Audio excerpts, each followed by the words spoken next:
Hello everyone and welcome to my studio. Today's painting is supposed to be some wisteria, but it ended up looking more like some grapes. So let's get started. I'm starting off today by just spritzing the paper with some water, and I'm adding in some cobalt blue, and then I'm going to blend in some leftover purple from my palette, kind of a purpley blue down at the bottom. Today I'm using my Magello Mission Gold watercolor palette. If you're interested, I have a link for this palette down in the description box below, along with all the other supplies that I've used for this painting. The paper that I'm using today is some 100% watercolor paper that I bought off of Temu. It's not the greatest paper in the world, but it worked pretty well for this painting, so I'm just spattering in some colors right now. The pink is bright opera. It is a fugitive color, which means it will fade over time, so I use it pretty sparingly. And I'm also putting in some clean water dots to repel the paint to make this kind of speckly background. This background was actually a lot of fun to make.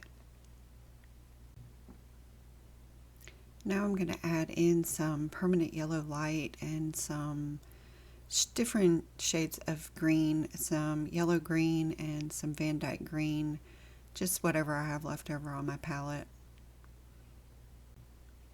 When you're doing backgrounds, it's helpful to use whatever is left over on your palette. Usually you have a lot of extra colors that are mixed up, and with backgrounds you don't have to get really distinct in different colors, so it kind of helps to just use what you have left over. Now I'm just adding in some kind of blurry looking vines, because this is just going to blur into the background so they don't have to be very distinct. And I'm just using whatever's left over on my palette here too. Adding in some leaves, just some foliage in the background. After this dries, this is going to look completely different. All of the supplies that I use in my paintings I link in the description box below. I am an Amazon affiliate, and I put the links for any Amazon products that you may be interested in. I make a small commission from the Amazon products. It doesn't cost you any extra money. It just helps out my channel. So thank you for your support. And thank you to all my new subscribers. You guys really knocked it out the park this past week. And I really appreciate you joining my channel and supporting me. If you have any ideas of any flower paintings or any landscape paintings that you would like to see, feel free to leave me a comment.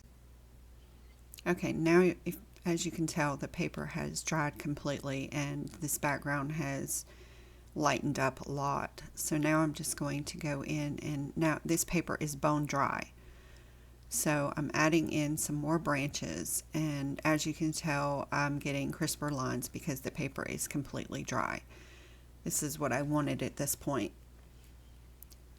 So I'm using varying shades of yellow green, Van Dyke green, and some yellow ochre to add in some branches and leaves.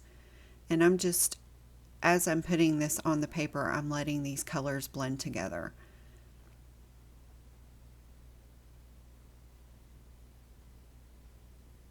One of the tricks when you're working in this way is if you vary the degree of water that you use when you're putting stuff down, you can almost make these leaves blend into the background. Because as you can tell up here, these are a lot lighter, so they look like they're further away. The darker you get in the front, the leaves will look closer to you.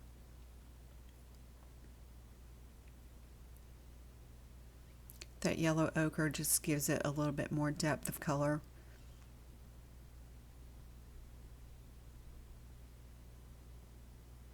Just let your paintbrush flow where it wants to. Just free your mind of whatever's going on.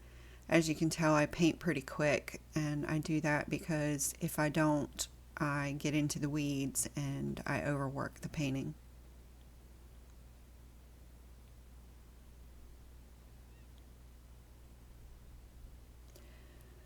For my Magello Mission Gold palette, I have actually added in a Holbein Shell Pink. It is one of the colors that I find necessary for this palette and for other palettes that I have.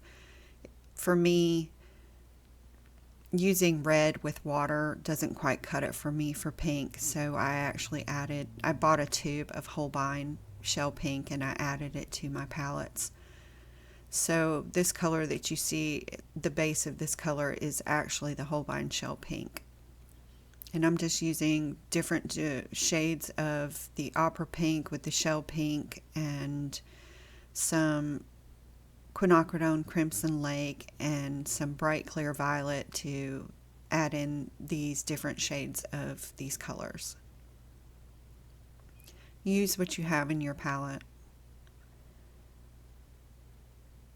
I hope it helps that I showed partially my palette over here so you can actually see what I'm doing.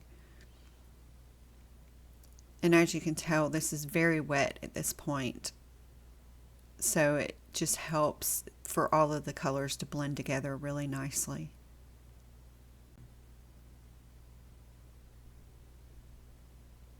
I'm adding in some yellow ochre.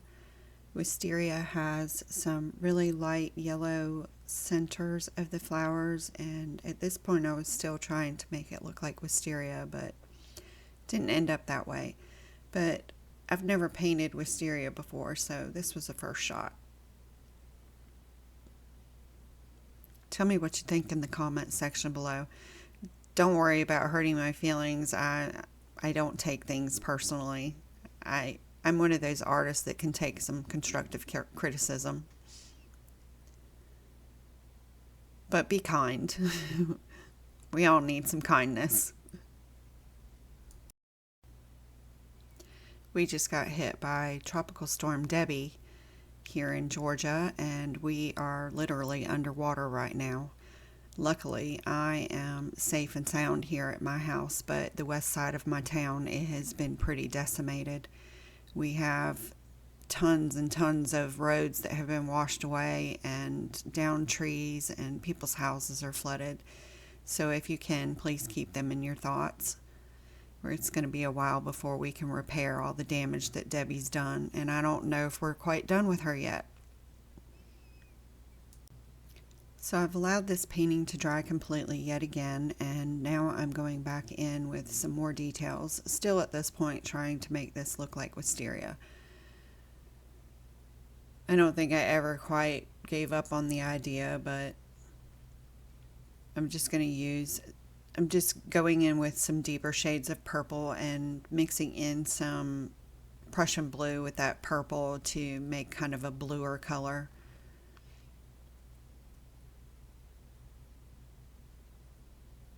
As you can tell, I'm hesitating because I'm not quite sure where to go at this point. Just trying to add in some petals that look like wisteria.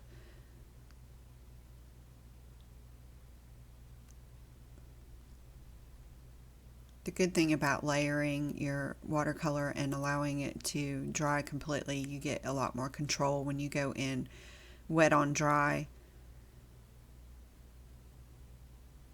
So I guess this painting was a really good study in wet and wet and wet on dry.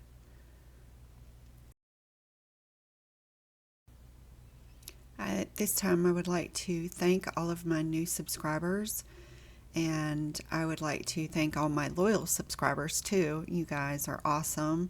Thank you for all your wonderful comments, and thank you for watching my videos and supporting my channel.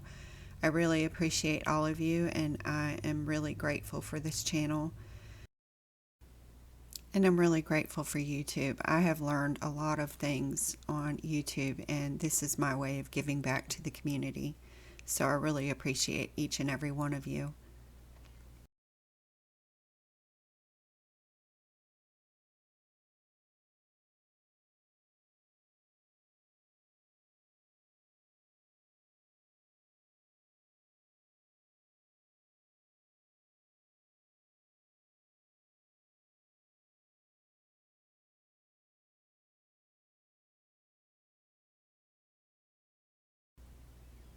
At this point in the painting, I'm going to start getting some super saturated colors using that bright clear violet.